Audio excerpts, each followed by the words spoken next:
All right. So it being still September for one more day, we have one more day of thinking about thinking. And I'm basically preserving the subject matter from last week. Again, I'm thinking about ethical guidelines and political regulations. And we've spent a lot of time in the title of the course obviously is to contrast how we human beings think, not that there's necessarily exclusively one way that we think, and we've noticed the controversies in the philosophy and psychology surrounding cognition and the life of the mind, that in fact different humans think in different ways, obviously, but that nevertheless we can offer general categorizations and conceptualizations of different central cognitive capacities that we seem to value, and depending on how we emphasize them, we may in fact become different kinds of persons. But we've spent less time on how machines think, and we started in on that topic last week, and I want to continue with that topic this week. I suggested where I ultimately want to go with this is to think not only about the social and existential threats that relying more and more on machine intelligence, as we seem almost inevitably to be doing, pose, but also the cultural threats. And to motivate the cultural threat, I've suggested, and I want to continue to develop this idea that machines think differently from the way we think. And in particular, the kind of artificial intelligence that there have been big breakthroughs on and that we are relying more and more on is uh, built by us to emulate, simulate, provide a simulacrum of the way we think. And yet, the way that this is done, the actual infrastructure of cognition that is used to get chatbots to provide a meaningful facsimile of human communication, is in fact quite different from what we think we are doing when we think. And so I want to get into this again, and to refresh your memory that I'm drawing on a variety of literature that really helps me to understand what chatbots are doing as a central example of machine learning and the deep neural network breakthroughs that have occurred in the last dozen years and that are now increasingly penetrating all kinds of aspects of our lives. They're working in the background on practically everything we do online and much of our commercial transactions, but they are also increasingly in the foreground there and readily available for us to use on multiple platforms. And we are increasingly interacting with this technology, using this technology, and I want to suggest shaped by this technology. And so this idea that we converge with the technology that we use, that as we've gotten more precise in measuring time, we have come to have a different orientation to time. As we've gotten better at navigating the physical world through maps and then mapping technology, we've come to have different relationships to a bigger and perhaps compressed world. And that as we rely more on a technology that is able to take over central cognitive tasks for us, draft our letters, right? That used to be something that a lawyer or a CEO might have a paralegal or a secretary to do. Now, in a sense, anybody has that available to them for free or for a nominal amount each month. And so how is the reliance on this technology going to reshape us, our self understandings, our ways of relating to each other, our culture as a whole? And to understand that, we need to understand how the technology works. And so I started to try to lift up the hood and talk with you about this. I want to introduce a little bit more information as well as to refresh some of what we covered, because I know we went a little quick last week, and so I'm going to draw on another source that maybe provides a little additional information. This is Melanie Mitchell, who's a professor at the Santa Fe Institute, who in I think a very good book, Artificial Intelligence: A Guide for Thinking Humans. Mitchell starts with the idea, let's say we are devising handwriting recognition technology, right? And so two different ways to do that. One of them would be called symbolic, or good old-fashioned artificial intelligence. And so the idea would be to give a whole bunch of instructions to a computer program that would involve, right, if you see this thing in your visual field, right, an angle that looks like that, then go down that fork, look for another angle that looks like that, and you find that, go down this fork, look for an angle that looks like that, and you see where I'm going. You look for the 8 shape, step by step by step, following instructions. And the thing about those instructions is they are symbolic. That is to say, they're formulated in language. Language is ultimately a symbolic vocabulary in which each of the words I'm uttering to you right now symbolizes an idea, a concept, something, an intention, an emotion that I'm trying to convey to you. And the move over the last 12 years, and it really goes back to 2012, and a contest that was held in which a sub-symbolic artificial intelligence program beat the pants off the symbolic in artificial intelligence programs in a task, not this task, but an object recognition task that's similar to this task. And so sub-symbolic AI doesn't give explicit instructions. Instead, it tries to create artificial neural networks that, as opposed to being composed of biological matter, neurons, are composed of units, computational units that emulate the behaviors of neurons. So neurons have dendrites that you might think of them as antennae. They're receptors for chemical communications from other neurons or nerve cells, and through the dendrites are transmitted electrical signals that are weaker or stronger via also neurotransmitters that also modify the way in which the neuron interprets the electrical information, and the electrical information is also at varying wavelengths. It looks to me like I froze. Did I freeze on your end? Anyone? You're okay. I'm okay. Okay, then please tell me, somebody, if you're having trouble hearing me or seeing the visuals. And then once a threshold is passed, and we can think of it for the purposes of simplicity, how much electrical signal does the neuron in its cell body receive from the dendrites?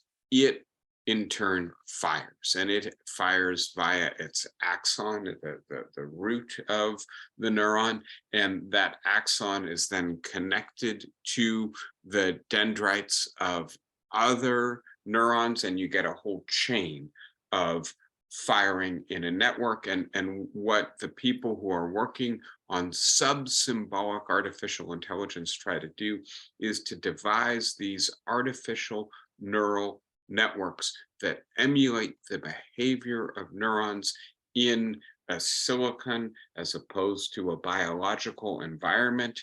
And so, for instance, with recognizing the figure 8, and the figure 8 that's kind of slanted and blurred, it starts by dividing the image on a screen, and this is I think a 16 by 16 screen, and so there are 324 different, oh, sorry, I didn't mean to advance, 324 different little squares. And essentially, all it's asking is, are you seeing light or dark in your square? And depending on how light or how dark, you end up with a more or less weighted input. And then the unit performs a calculation based on the sum of all of its inputs and tries to get an output.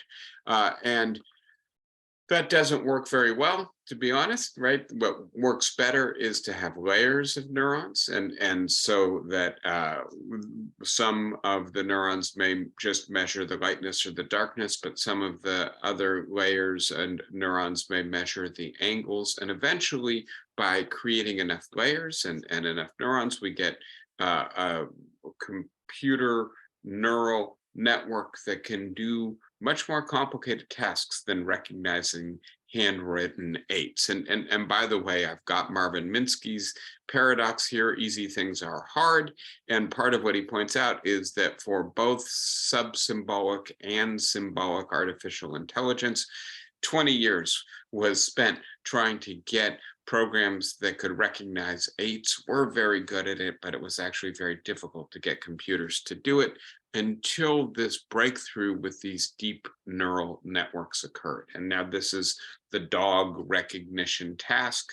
And what ultimately drove the innovation here was understanding better how the brain worked. And so advances in the last 40 years in neuroscience revealed that the brain doesn't just have neural networks, but that those networks are organized into layers, and those layers appear to be performing different tasks. So as we look at an image of a dog and we watch, right, the hundreds of thousands of rods on the surface of the eye generate inputs that then are transmitted via neural networks through the brain all the way to the visual cortex, what we see is different regions of the brain, different layers of neurons performing different tasks. So the first task is looking just for edges. Where does something stop, start, end, and then looking at that information and trying to turn it into a simple shape. Am I looking at a body? Am I looking at a face? And then more complex shapes. Am I looking at a snout? Am I looking at ears? And then beginning to categorize and decipher what those complex objects are. Is it a dog or not? And I'm not sure how well you're seeing these images. This one is kind of obviously a dog. You see the full face, but right, pretty quickly we categorize this as a dog, right, where we're not seeing the full face. This is a dog where we just look through the kennel or the fence, whatever that is. And again, maybe less clear, but this also is a dog being walked on a leash in a parking lot. This is a dog. And part of what I'm pointing out to you is we're really good at this, but we don't necessarily recognize how complex the neurological operations are that are going on behind what we do automatically. And so these now deep artificial or computational neural networks try to do the same thing. And so they're organized in the same way that the brain is organized, into layers. And each layer is actually contains multiple units, and each unit is doing something different. So in this instance, trying to map out the receptive field to see if there are edges, right? So we're zoning in on, and going up here where it's clearer, the edge of, I guess, the front left leg of the dog. And we've got an edge detector, which essentially detects contrasting light and dark. And so sees an edge in this quadrant and no edge in this quadrant, and then translates this image into a so-called activation map that it's going to feed forward, just telling the computational network where there are edges in this image. This is right. I want to be as clear as possible, translating the image into numbers. And that's what makes this some sub-symbolic. There aren't words, there aren't instructions. Simply what is fed into the network as a bunch of numbers, and working with those numbers, it gets us an output. Why was there a breakthrough in 2012? And here I want to suggest actually the technology that was able to generate the breakthrough a dozen years ago, it was not new technology. It was actually developed. I mentioned Jeffrey Hinton, one of his students, and he really developed this approach in the early 1990s. So it had been around for a long time. But what wasn't present until a decade into this century was powerful enough computers to really build a deep neural network. And this is Moore's law. Some of you may be familiar with this, but the exponential growth in the computational power of computers as measured by the number of transistors on integrated circuit chips. And please note, right, we're talking about a thousand chips per transistor in the 1970s. And by the time we get up to the 1980s, we're talking about 10 million chips, right? And then if we go forward to 2012, we're talking about 5 billion, right? And so we've seen this vast increase in computational power, and at the same time, right, the amount of computers out there, the amount of energy they're using. Note, right, that the big takeoff here occurs in 2012 in terms of the computational power that's dedicated to AI training. And this is another way of thinking about the infrastructure of cognition. We now have a lot more of it so that we can begin to emulate in a computational environment the structure of the brain. There's one more thing that's really important here in terms of the background to this technological development, and that is that there's just much, much, much more information that is available in a form that computers can translate into data. And this is seen by the number of people using the World Wide Web, right? It's up now to more than 50% of the world's population, which means essentially 4 billion people using the World Wide Web. And this has resulted in what's sometimes called a data deluge, a huge amount of data being available on the World Wide Web. That's all data for the computer networks, the deep neural networks to work with. So this is what we looked at together last week. If you're trying to get a program to differentiate cats from dogs, right? You need to have a whole bunch of images that are labeled cats and dogs. That's your the data that the computer network is trained on. It's called the training data. And by the way, if it's out there already labeled, that's wonderful. If not, one of the things that people do is hire a bunch of people to label the data.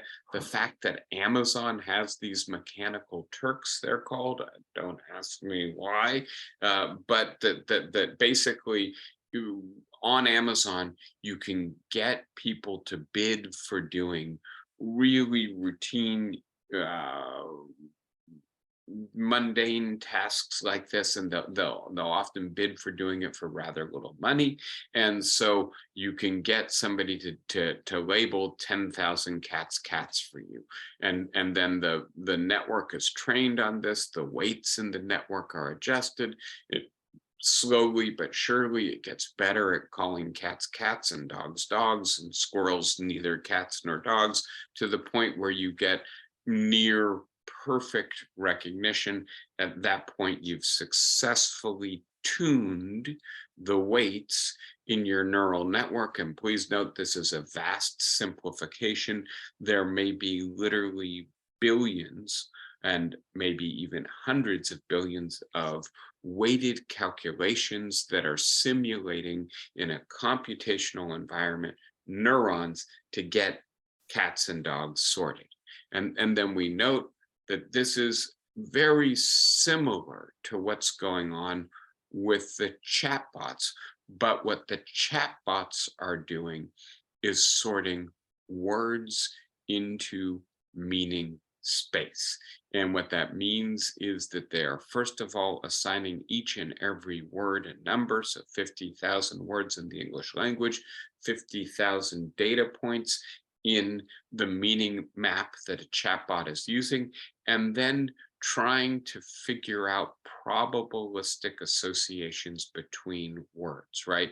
If I hear the word crane, am I going to find associated with it bird, river, fish, etc.? Or instead, am I going to hear associated with it construction, digging, diesel, etc.? Right? And so we can think of, right, the two meanings of crane and the many other words associated depending upon which meaning it is.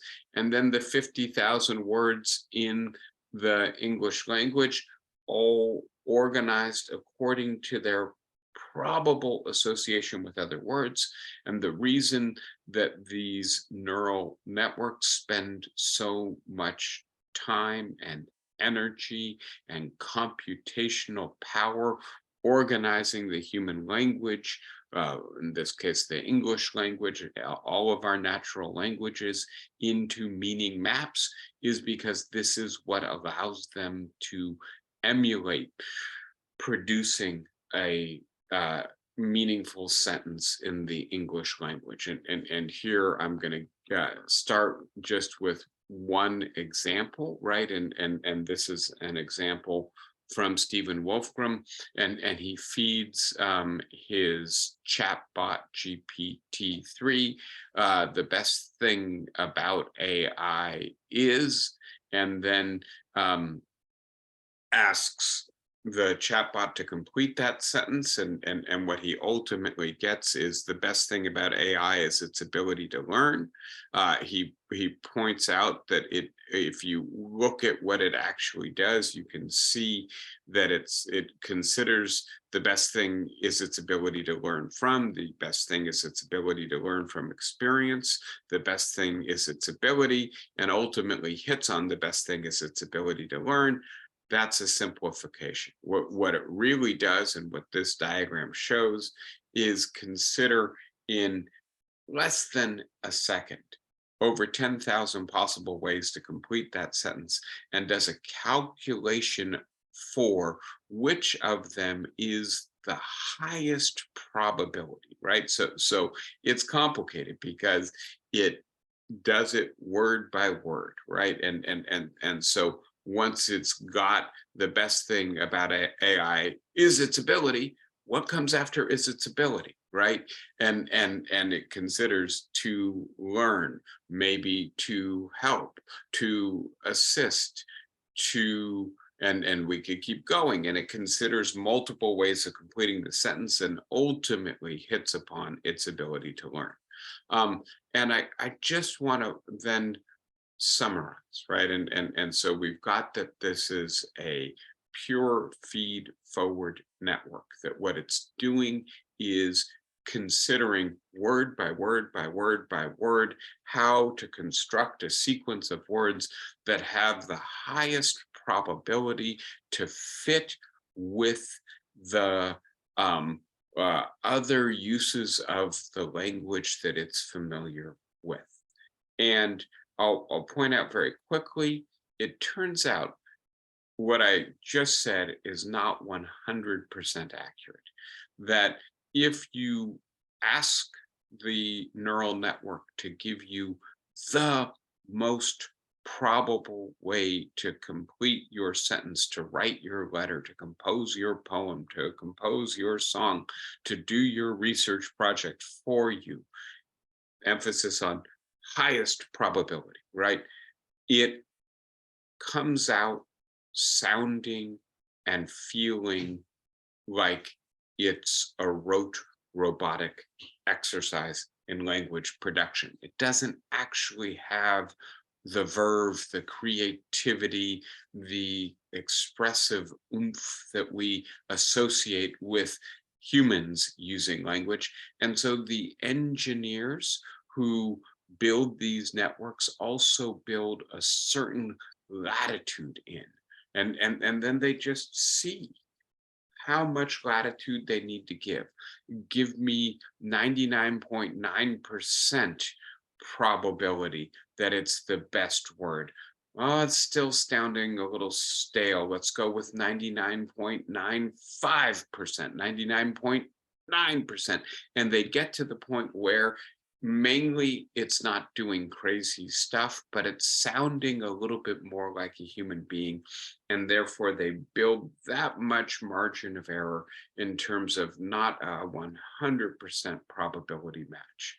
So now I'm gonna synthesize what I've said so far by trying to contrast human language use with machine language use as a way of contrasting human thought with machine thought.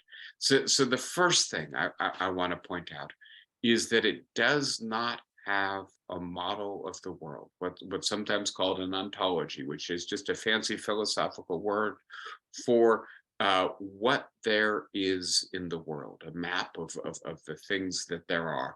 And we know what a crane is when it's a machine and what a crane is when it's a bird.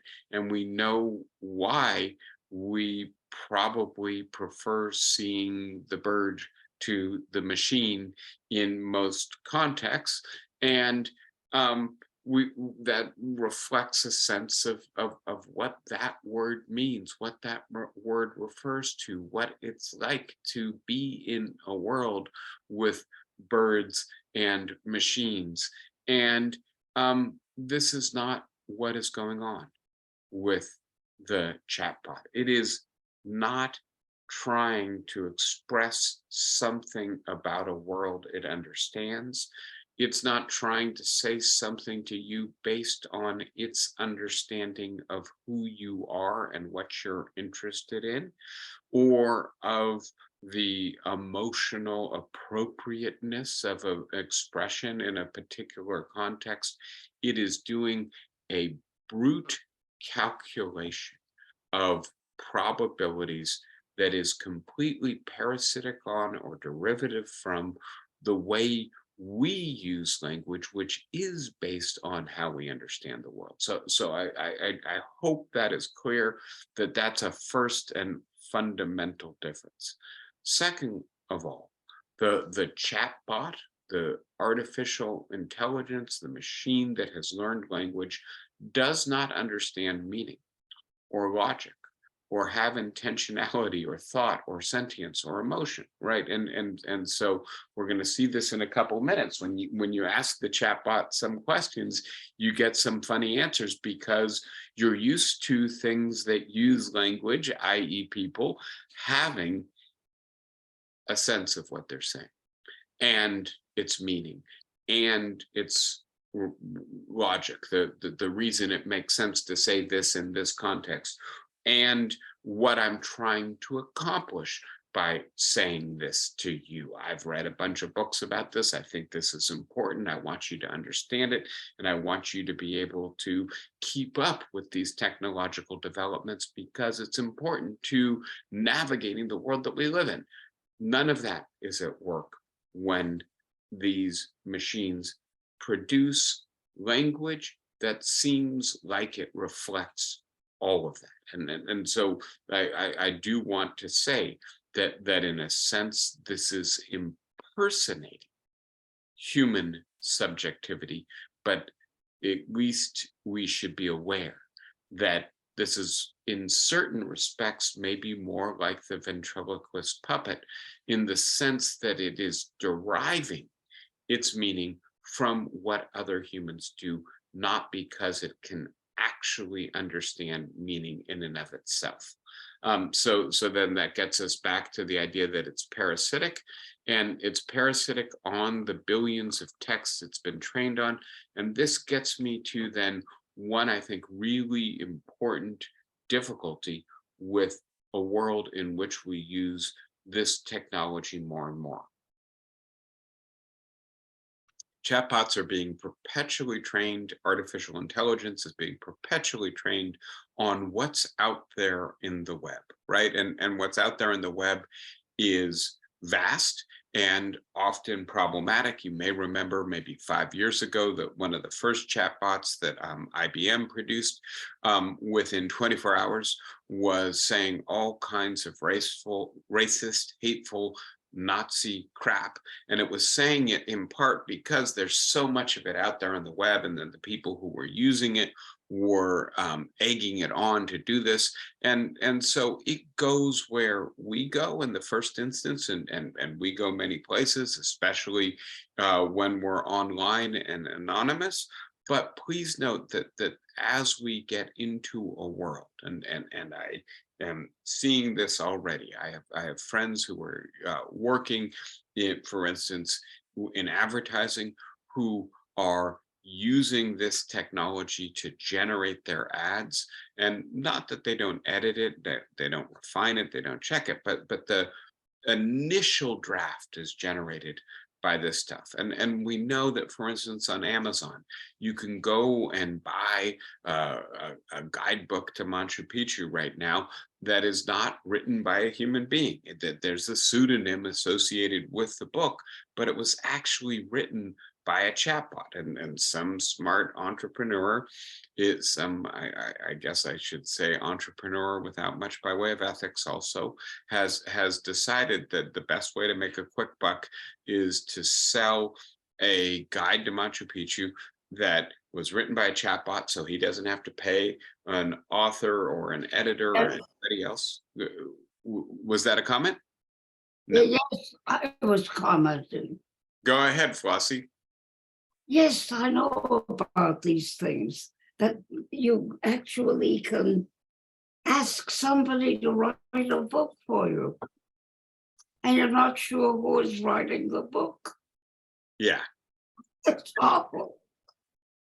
And so we are quite familiar with ghostwriters, right? People who are paid to write for some famous celebrity or politician, etc., who wants a well-written book, but maybe doesn't have the time or the ability to do it themselves. Or And how about a term paper? how about a term paper? Absolutely. And I mentioned a few minutes ago this idea of Mechanical Turks, right? And so this is an Amazon provided service, and there are lots of services like this where, among other things, you can find people who maybe are quite well educated and, in fact, well versed in the topic that you've been assigned a paper on, but who live in India and the employment market is not great there. The rate of unemployment is high, and so that they get money online by doing this. But so that is, I want to say, good old-fashioned plagiarism, right? Or good old-fashioned cheating. And depending upon who does it, maybe it's not. Obviously politicians use speechwriters, etc. But having said all that, this is fundamentally distinct in the sense that you're not paying somebody, you're using something to Yeah. write for you. And when you're paying somebody, this comes back to what I was saying before, they have an ontology, they have a sense of what is out there in the world. And maybe they've even read the books that you're asking them to write your term paper on, or they've interviewed the candidate and know what the candidate wants them to say, even though they're going to dress it up in more florid language than perhaps the candidate has available to them. Whereas when we're using a chatbot, it is merely a probability calculation machine. You want me to write a paper for you about John Locke? Here's what I've found on the web that's associated with John Locke. Now let me pound out a bunch of words that work in the context. And if you're naive, and I want to say it's just going to get harder and harder and harder to know whether the book you're buying is written by a real human or not, right? That doesn't mean that our tenured professors are going to be chatbots, but many of us, when we buy our guide to Machu Picchu, don't know who's a good guide to Machu Picchu, right? So we just look at what's out there on the online bookstore and get what seems to be good and cheap. Well, it's going to be harder and harder to tell whether that's written by one of us or a machine. And here's where I'm going with this. The machines train on what's out there. If more and more of what's out there is produced by machines, they're going to start feeding on their own content. And I Uh, think that is going to ultimately transform the text, the language, the verbiage that is circulating among us, not just circulating among machines. David, you've got your hand up. Go ahead. And then Rebecca. Yeah, when you were talking about this, it reminds me of that a couple of ways to think about bots is that they're either the ultimate plagiarizer or the master plagiarizer, or perhaps even an omni plagiarizer, because they plagiarize everything. But what they end up doing is telling you what some version of the average is. I don't know whether it's the mean, the mode, or the median characterization of a phenomenon, but it's the average. And what's interesting about language and what's interesting about writing is we don't value the average. We call it hackneyed, mundane, things like that. What we value is things that are on the cutting, sometimes on the bleeding edge of art. And that's what we look for. If you take stories, for example, you can characterize a story by whether it has a protagonist, an antagonist, a plot, a problem, a resolution, a denouement, whatever you call that thing at the end of mysteries. You can analyze it that way. Or what you can do is to do what we do as human beings when we read a story, even a canned mystery. We value suspense and surprise. And suspense and surprise are hard to capture on average because they're things that upset the normal course of events and the like. But in terms of aesthetic or even interest value, those are the things that I think become valued. And it seems to me that that's hard for AI to do. It's good at the mean, the average, but it's not good at the variation. And it doesn't handle variation well. As a matter of fact, it sort of rejects things that are too far out on one limb or another and the like. And so that's sort of my characterization of what it is that AI can and probably won't do for us. And thank you for that, David. And I just want to add on. I think you started with the example of literary fiction, and so yes, we value the innovative, the revelatory, but when it comes to interpersonal communication or even evaluating a candidate, we probably also value the authentic, right, or the genuine. And then, in addition, when we're just trying to get things done, we value the truthful or the useful. When I'm trying to figure out why my friend has gone silent, I want the emotionally direct, right? And so context by context, they're different things that we value, and that none of them are to do with a probabilistic calculation of what word comes next, right? And so yes, what this machine learning is doing is very different from what we're doing. And having said all of that, let me just hold out the prospect that it's going to keep getting better and better and better. And I'm about to get into Noam Chomsky and company saying, and by the way, this technology will never do what Einstein did, right? Because what Einstein did is so improbable, right? To say that, you know, space time can be warped is it, you know, who would have thought that, but for somebody with the capacity to eliminate all of the other much more probable explanations for how the speed of light could be a constant, right? And then by process of elimination, get us to a very improbable, but nevertheless incredibly insightful way of explaining the universe.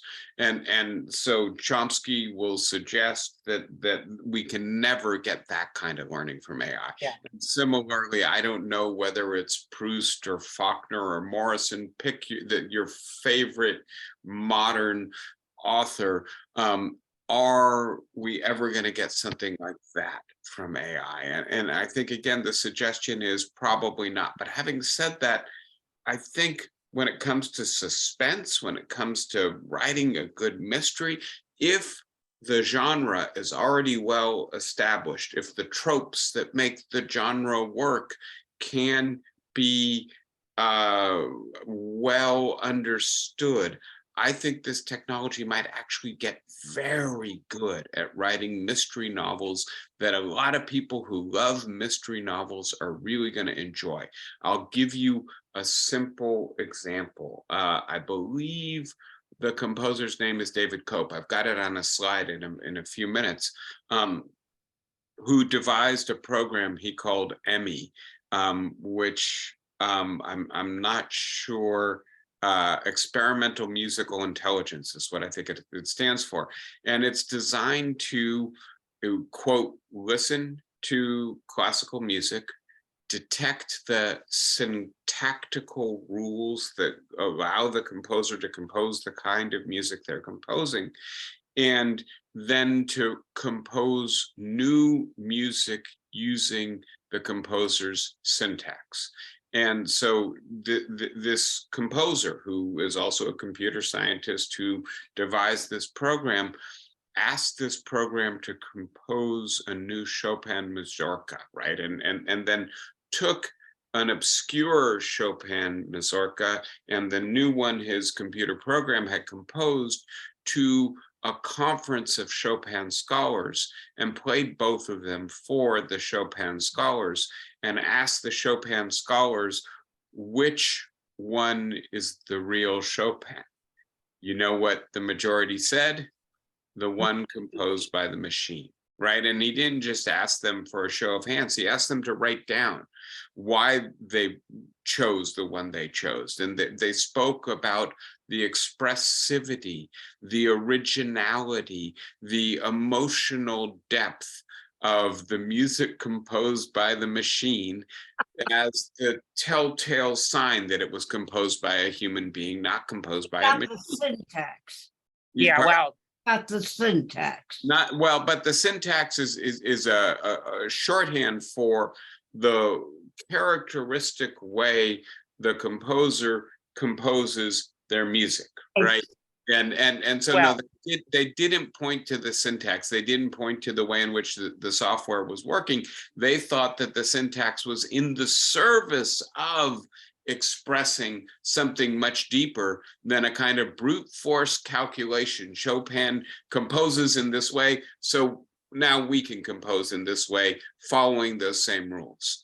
And We my have point, another word for it. It's called shtick. yes, thank you, Flossie. The shtick, the routine, the way in which maybe Chopin worked is something that artificial intelligence can unpack and reproduce in a way that when we hear it, we say, wow, beautiful music, right? As opposed to, is that a fake? right? And so my point, David, and it may be more complicated with language than it is with music. I'm not sure about that, but that we shouldn't assume that it's always going to be obviously second class, fake, a mere copy. There are things that it seems to be able to do very well. And so the output may not be the best way to differentiate what is Well, generated by but machine intelligence so much as the input, that there's not a thinking human being behind it.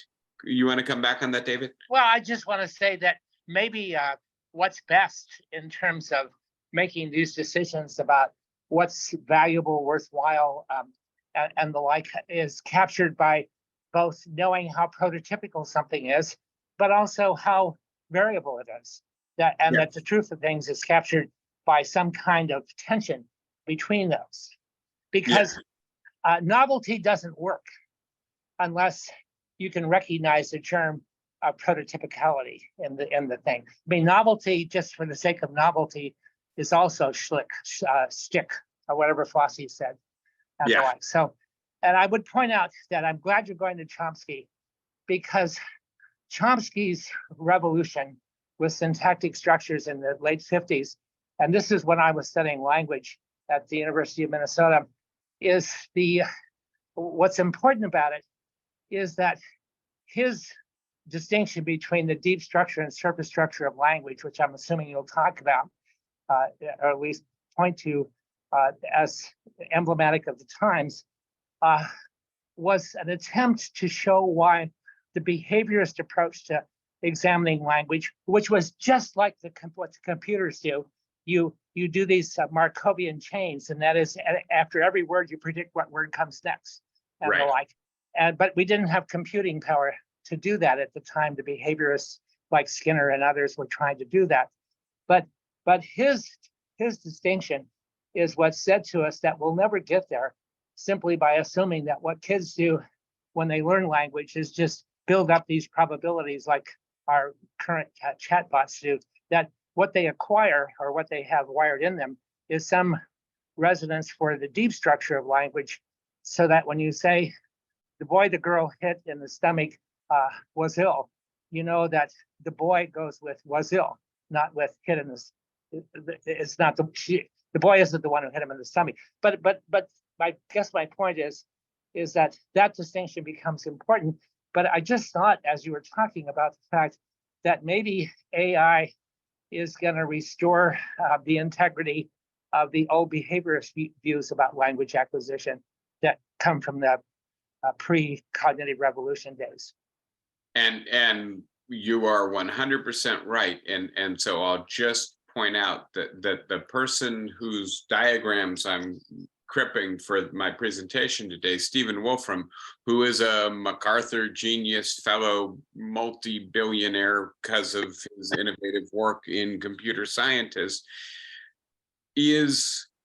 suggests in this recent book on how ChatGPT works, that maybe the fact that these networks are able to do this, produce human language in such a convincing way, is an indication that we're not only using deep syntactical rules, but also semantic rules. And we just haven't discovered how they work, right? So that the reason we produce meaningful utterances in language is governed by algorithms. And this is what frightens me, I have to be honest. And putting it in terms of behaviorism is I think a good way to note, right? And I spoke a little bit about this a while ago, that what behaviorism had going for it was a kind of methodological rigor. We don't understand the brain. We won't need to understand the brain. Let's just concentrate on the behavior, and then we can predict, right? And that there is in our scientific civilization a certain hunger for relatively simplistic explanations. And what worries me in part, as I've said, is computational metaphors for the brain. If what I've just shown you is what the computers are doing, if what we're doing is so different, then we will diminish ourselves if the categories, the concepts, the metaphors that we use to interpret ourselves are derived from this technology. All right, Rebecca, you've had your hand up for a long time. Go ahead. Right, just the question of the language that's used, that's communicated through this neural programming that you've described, would seem to end up with, depending on conventional choices of words, which leaves the space for the unconventional word or the poetic word or the unexpected word out in left field. And that would seem to me to be a distinguishing feature of artificial AI generated discourse, as opposed to discourse that might be done by intelligent people who would think of unique and unexpected words. That's it. Thank you, Rebecca. And I will point out to you in the literature, and David probably could say this better than I can, the David Pearson, what one of the things that really helps children to acquire sophisticated language skill is playing with words, right? It's noticing the double entendre or the pun, and then beginning to have fun with the idea that a crane can mean two different things, and playing around with that. And so yes, at a much more sophisticated and deeper level, part of what we value in poetry is its capacity to take a word or an idea that we think we have a pretty clear understanding of, and all of a sudden use it in a unique way, or to reveal something that we hadn't really thought about before. And yes, I don't think we're going to see a lot of that, at least not in the same way, from this kind of technology, given that this technology is so derivative from the most widely used ways of constructing language. And go ahead. Yeah, it seems to me when we're talking about, Uh, hold on, I don't like to talk without being seen, that if we're looking for something that's going to be unexpected or more creative or whatever, that they would simply turn down the probabilities and allow, and not look for the best, but we'll broaden that and then see what happens. I mean, I think that would come up with quote unquote creative expressions. And there is some of that going on, and so one of the articles I looked at, and I just loved the title, is on stochastic parrots, and so stochastic, if you're not up on contemporary probability and statistical language, stochastic refers to the idea of a certain level of randomness, right? And so there's part of the reason we don't understand climate change very well is because there's a stochastic dimension to it. How much ice has to melt from the Antarctic before there's a cascade in which the entire glacial system is destabilized. And so they are building some stochastic, difficult to predict randomness into the artificial intelligence language producing programs. And they're doing that so that they are less canned, less rote in the way in which they produce language. But having said that, this also has a problem, right? And so there is this issue with artificial intelligence and chatbot hallucination. They just make stuff up because it seems to allow to finish the sentence in a way that has a high probability of being recognized by a native language user as a coherent sentence. Never mind that what they're referring to has no bearing on or resemblance to reality, right? And so the more latitude we give these programs, it appears the higher the chance of hallucination.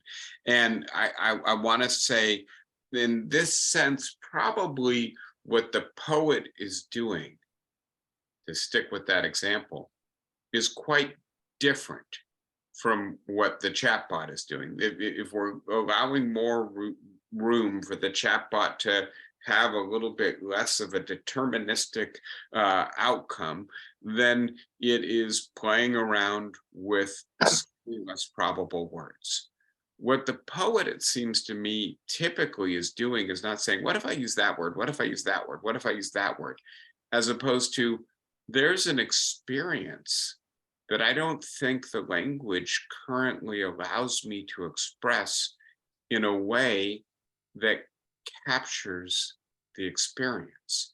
How can I bend the language to articulate the experience in a way that allows me to share it, that allows it to be recognized by people who don't currently have this vocabulary? And right, that's the mark of success of interesting poetics, is it allows us to think something, to recognize something, to reveal something that up until this point has been really hard to articulate. And I don't think, based on everything I read, I think Chomsky is right, that requires abstraction. It requires creativity. It requires thinking, for instance, counterfactually. Why don't we currently have the vocabulary to express this idea? And that's really impossible to do if what your language generating model is a probability calculator. So I have to say, I'm skeptical that, not that Chat GPT isn't going to be able to compose some really good poems if we tell it what meter, what form, what rhyme scheme, and what idea we want it to write a poem about. I'm just skeptical that I'm going to be floored by the poem and say to myself, not what a nice poem, but wow, I've never thought of the world in that way before. I'm so glad that I slowed down and took the time to unpack that poem, because it's getting me to think in a new way. David, go ahead. Well, I just, as you were talking, hang on.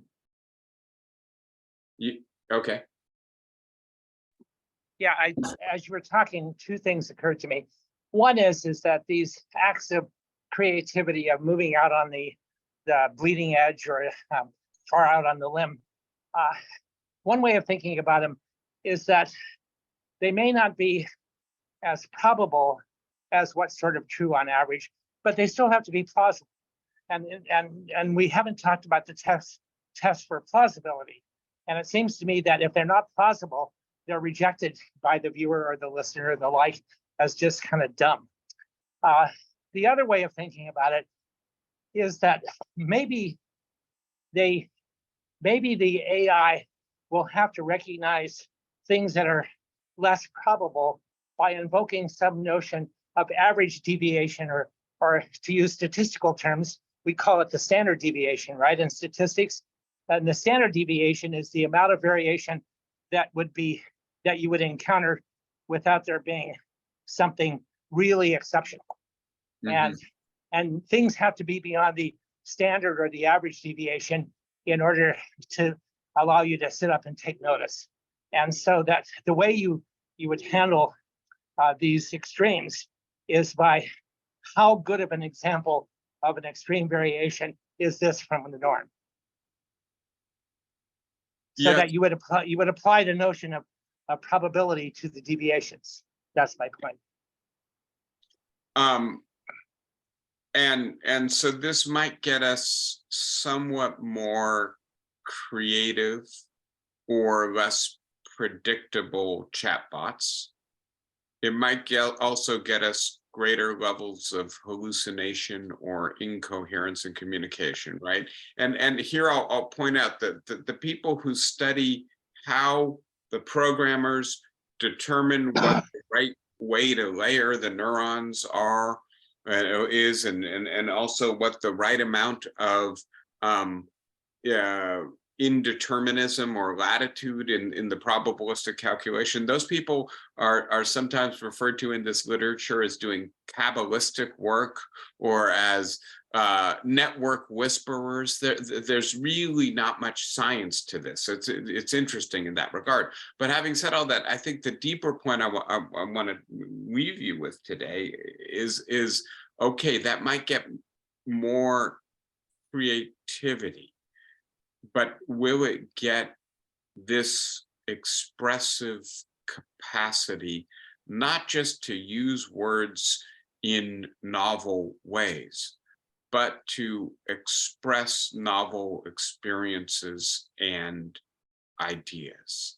And that seems to me less likely, because I want to say what the poet is doing, at least in my example here, is having an experience that they need to figure out how to convey to us, because it's not a typical experience or an experience that's typically articulated by us into language, and that can't be what the chatbot is doing. So even if it maybe by chance happens upon this, it's going to be an accident, as opposed to what the poet is doing, which is an intentional act of revealing something new to us.